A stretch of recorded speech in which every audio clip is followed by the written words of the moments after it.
Hello दोस्तों, आप सभी का स्वागत है बेरोजगार से सरकारी चैनल में। इस चैनल में हम लोग एक सीरीज़ चला रहे हैं जिसको टारगेट कर रहे हैं हम लोग railway group D exam 2025। 75 marks हम लोग टारगेट कर रहे हैं प्लस, और इसमें हम लोग डेली टास्क दिए जा रहे हैं वीडियोज़ में और इसे फॉलो कर रहे हैं। अगर वीडियोज़ ऐसे नहीं मिल रही तो प्लेलिस्ट में जाइएगा, वहाँ पर प्रिपरेशन 2025 ग्रुप डी लिखा होगा। उसमें जितनी वीडियोज़ हैं उन वीडियोज़ के अंदर टास्क भी मिल जाएगा, और जो भी व्यूवर्स के मतलब जितने भी स्टूडेंट्स के डाउट्स होते हैं उनको वीडियो के इंट्रो बना के, मतलब पहले वीडियो का टाइटल वही सब चीज़ें रहता है वो कवर करता हूँ, और उसके बाद मैं उसके अंदर टास्क देता हूँ। तो वीडियो को पूरा देख लेना। अगर आप 24 घंटे में 10 मिनट निकाल ले रहे हो तो ये आपका टाइम बर्बाद नहीं हो रहा है और आपको एक एक्स्ट्रा नॉलेज मिलेगा, आपको हेल्प होगी उससे।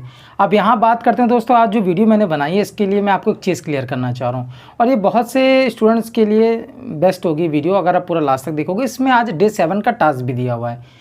आज मैं आपको बता रहा हूँ कि मेरा मॉक का जो स्कोर है, जो 2025 की प्रिपरेशन कर रहे हैं हम लोग ग्रुप डी की, इसमें जो एग्ज़ाम को टारगेट कर रहे हैं, इसमें जो मैं मॉक लगा रहा हूँ, PYQs लगा रहा हूँ, तो इसमें स्कोर देखिए क्या आ रहा है। इसमें मैंने जो PYQs लगाए आपको ये देखने को मिलेगा कि 79, 83, 84। अब बहुत से स्टूडेंट्स कहेंगे तो बहुत बढ़िया स्कोर है, आप स्क्रीन में देख सकते हो। ठीक, बहुत से स्टूडेंट्स कहेंगे स्कोर बहुत बढ़िया, आप तो क्लियर कर ले जाओगे। ऐसा नहीं, CBT क्लियर किए हुए भी हैं, रेलवे में भी, SSC में भी। तो ये सिर्फ क्लियर से कुछ नहीं मतलब होता, सिलेक्शन फाइनल मैटर करता है। और ये स्कोर बेस्ट क्यों नहीं है, मैं यहाँ पे आपको क्लियर करना चाहूँगा। PYQ में अच्छा स्कोर करना मेरे हिसाब से बेस्ट नहीं होता है कि अगर आप इतना स्कोर PYQ में करो तो इसका मतलब आप फाइनल सिलेक्शन ले जाओगे, नहीं। इसके पीछे का एक रीज़न होता है। बहुत से स्टूडेंट्स ये जानते हैं और इस मेरी बात को मानेंगे कि उनका अगर PYQ में 70 आ रहा है, लेकिन वो अगर एक्सपेक्टेड मॉक लगा रहे होंगे या फुल मॉक टेस्ट एक जो डिज़ाइन किया होता है उसमें उनके 60 आ रहे होंगे। 10 मार्क्स का डिफरेंस दिखता है, किसी के में 5 किसी के में 12, 18। तो इतना डिफरेंस देखने को मिलता है PYQ और जो लेटेस्ट मॉक्स होते हैं या फिर एक्सपेक्टेड मॉक होते हैं। उसके पीछे का रीज़न क्लियर है। हम जब मेहनत कर रहे हैं, तैयारी कर रहे हैं, तो जो भी चैप्टर या टॉपिक या सब्जेक्ट कवर कर रहे हैं, कवर करने के बाद जब हम उसका लेक्चर क्लियर कर रहे होते हैं तब भी टीचर के थ्रू कर रहे होते हैं या बुक्स के थ्रू भी, तब पर भी हम जो क्वेश्चन हमारे रेलवे के एग्ज़ाम्स में आए उन पे हम उनको देखते हुए सॉल्व क्वेश्चन कर रहे होते हैं। हम खुद प्रैक्टिस कर रहे होते हैं सेल्फ स्टडी में भी, तब भी हम PYQ सॉल्व कर रहे होते हैं प्रीवियस ईयर।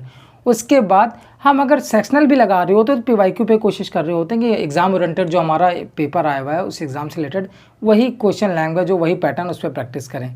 और फिर जब हम फुल मॉक देने बैठते हैं तब हम जब PYQ लगा रहे होते हैं 18 की जितनी शिफ्टें हैं, 19 की शिफ्टें हैं, या फिर रेलवे के जो लेटेस्ट एग्ज़ाम्स हैं, तो उसमें क्या होता है दोस्तों, हमारा स्कोर बहुत अच्छा आ रहा होता है। आप सोचते हैं कि आप पूरी तरीके से तैयार हो चुके हो लेकिन इतना अच्छा स्कोर आ रहा है सिलेक्शन लेने के लिए, नहीं। लेकिन जब हम एक्सपेक्टेड मॉक लगाएंगे जिसके हर एक क्वेश्चन का डाटा चेंज हो रखा है, नया डाटा है, ठीक, लैंग्वेज सेम है, पैटर्न सेम है, लेकिन डाटा अलग है, बिल्कुल नया है आपके लिए।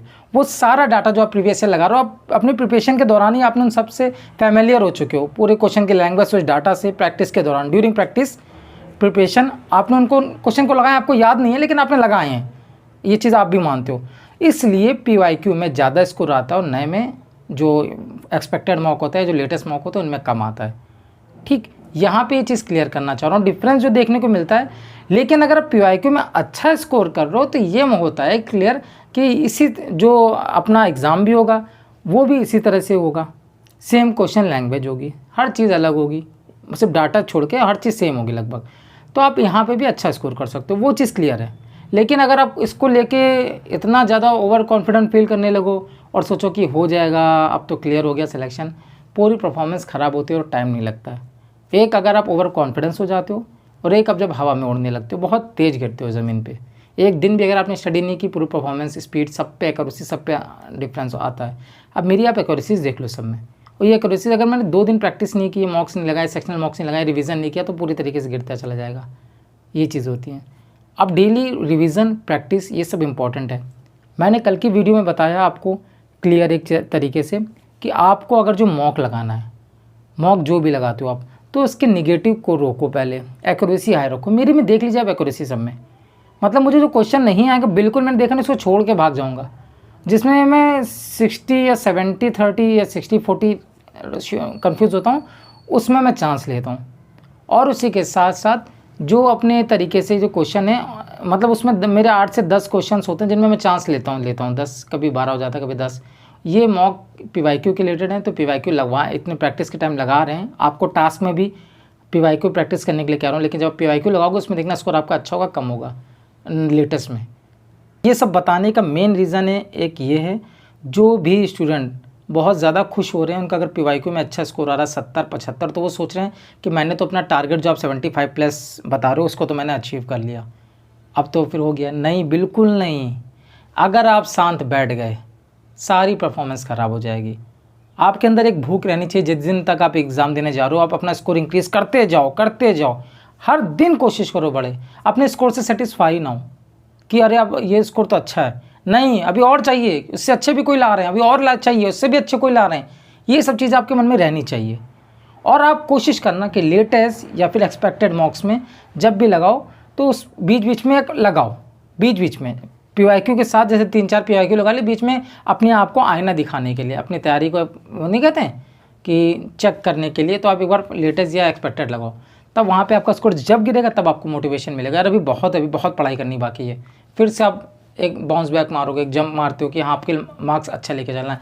फिर PYQ लगाओ तो फुल चार्ज हो जाओगे, पूरी तरीके से चार्ज हो जाओगे।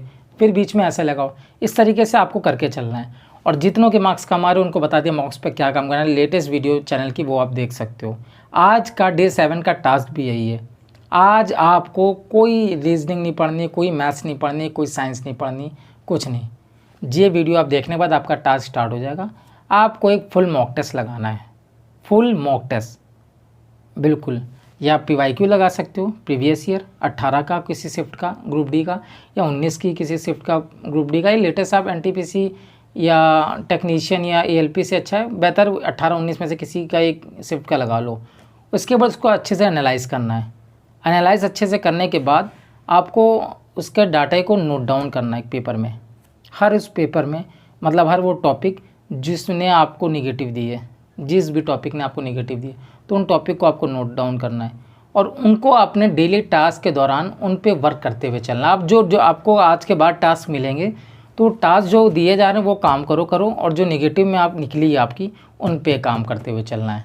तो हर कोई अपने निगेटिव टॉपिक्स नोट कर लेना, जिन क्वेश्चंस में आपको निगेटिव लगी है, जो गलत आपने किए हैं, ठीक। तो आज डे 7 का टास्क है सिर्फ एक फुल मॉक टेस्ट और उसकी एनालिसिस और उन टॉपिक्स को नोट डाउन करना, ये चीज़ें। अब हम जो टास्क देंगे कल, तो वो हमने जो टॉपिक्स दिए साइंस के, रीजनिंग के, जो भी मैथ के, उन पे तो हमें काम करते हुए चलना है, उसको तो हमें कंप्लीट कर लेना। बाकी बचा हुआ टाइम में से जो हमारे निगेटिव वाले टॉपिक हमने नोट किया, उनमें से कोई उठा लिया, 2 उठा लिए, 3 उठा लिया, जो आपके टाइम पे डिपेंड करता है कितना लेके चलना है। इस हिसाब से आप अपनी जो प्रॉब्लम्स है, जो आपकी वीकनेस है, उसको भी फिक्स करते हुए चल लो। नया और पढ़ते जा रहे हो, रिवीजन करते जा रहे हो, प्रैक्टिस करते जा रहे हो, आपका लेवल इंक्रीज़ होता जाएगा हर तरफ से। अब यहाँ से थोड़ी स्पीड बढ़ाते जाएंगे। 26 जुलाई को दोस्तों कोर्ट केस का रिज़ल्ट आएगा। मैं बस महादेव से प्रार्थना करता हूँ कि ITI और नॉन ITI दोनों स्टूडेंट्स को उसका बेनिफिट मिले, क्योंकि हर एक स्टूडेंट मेहनत करता है, हर स्टूडेंट गरीब घर से भी आता है, हर स्टूडेंट बहुत ही ज़्यादा मतलब एक नौकरी के लिए पूरी ताकत लगा देता है, बहुत मेहनत करता है। तो किसी के साथ नाइंसाफ़ी ना हो, दोनों स्टूडेंट्स के लिए ऐसा कोई रिज़ल्ट आ जाए, बस मैं यही प्रे कर रहा हूँ। और उसके बाद हम लोग अपनी स्पीड बढ़ाएंगे प्रिपरेशन में, ये चीज़ें क्लियर कर लेनी है, ठीक दोस्तों। और अगर आप मेहनत कर रहे हो, आप 35 मार्क्स पे पहुंच गए हो, 40 मार्क्स पे पहुंच गए हो, 50 पे पहुंच गए हो, 55 में पहुंच गए हो, अपने दम पे पहुंचे हो, अपने डेली लाइफ में पढ़ाई कर करके यहाँ तक पहुँचे हो, डेली हसल कर रहे हो, जो स्ट्रगल कर रहे हो, उन सब से ये सब करते हुए आप यहाँ तक पहुँचे हो। तो जब यहाँ तक आपको कोई घसीट के नहीं लेके आया, तो आगे भी कोई घसीट के नहीं ले जाएगा। आप खुद ही जाओगे अपनी प्रॉब्लम को फिक्स करके और अपने आप को डेली चार्ज करके मेहनत के लिए हर दिन काबिल बना के वहाँ तक पहुँचोगे। पसीना से बहुत ज़्यादा स्वेटिंग होती बॉडी में, फैन बंद कर रहा था ना, तो ये चीज़ है दोस्तों, ठीक। तो आज से जो आने वाले टास्क होंगे उसमें अपने नेगेटिव वाले टॉपिक्स का काम करना है, और टास्क भी, तो टास्क शायद कम होंगे लेकिन जो नेगेटिव वाले टॉपिक्स हैं वो भी, तो आप बैलेंस करना। मैं ऐसे टास्क दूंगा जिससे आप आराम से 4 से 3, 4, 5 घंटे के अंदर कवर कर सकते हो। बाकी के 2-3 घंटे अगर आप एक्स्ट्रा देना चाहो अपने नेगेटिव टॉपिक्स पे दे लो, तो इससे बहुत अच्छा मिलेगा, बहुत हेल्प होगी। आप देखना मैं आपको खींच लाऊंगा 75% तक, जो आप मार्क्स लाना आपको 75+ मार्क्स वहाँ तक खींच लाऊंगा, बस आप मेहनत करते रहना साथ तक। और यहाँ पे बहुत से स्टूडेंट दोस्तों ये बात पूछ रहे हैं कि कौन सी कंपनी का प्लेटफॉर्म का मॉक लगाएं। अभी तो आप पीडीएफ्स के थ्रू क्वेश्चंस की प्रैक्टिस कर लो, फ्री मॉक्स बहुत अवेलेबल हैं, वहाँ की प्रैक्टिस कर लो। वैसे कंपनियाँ बहुत हैं जो एग्ज़ाम ओरिएंटेड मॉक्स बनाती है, जो प्रीवियस ईयर हैं उनसे रिलेटेड। बहुत सी बुक्स हैं जो ऑफलाइन में आप सेट लगा सकते हो, ऑनलाइन में भी आप देख लो। तो ऑलिव बोर्ड है, RW है, और इसके साथ साथ अड्डा का है, और अड्डा 2.7 ऐसे कुछ समथिंग नाम है, और एक टेक्स्ट बुक है, और बहुत सारे हैं, अब कितने के नाम बताऊं।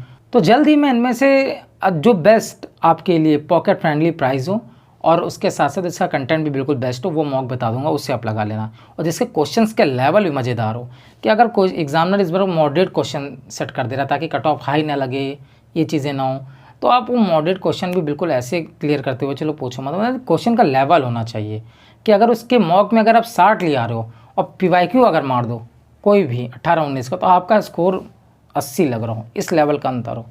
तो इस तरह के भी क्वेश्चंस का सेट एक अलग बनाओ कि हार्ड क्वेश्चंस का इतना एक ये सेट्स बनाए, मॉडरेट क्वेश्चंस का अलग सेट बनाए इसमें, और PYQ के अलग क्वेश्चंस का सेट बनाए, एक्सपेक्टेड का अलग बनाए। इस तरह का कोई एक अच्छा टेस्ट दिखेगा तो मैं आपको डिटेल में बता दूंगा। ठीक है दोस्तों, फिर मिलते हैं नेक्स्ट वीडियो के साथ, तब तक के लिए अपना ध्यान रखें। जय हिंद, जय भारत।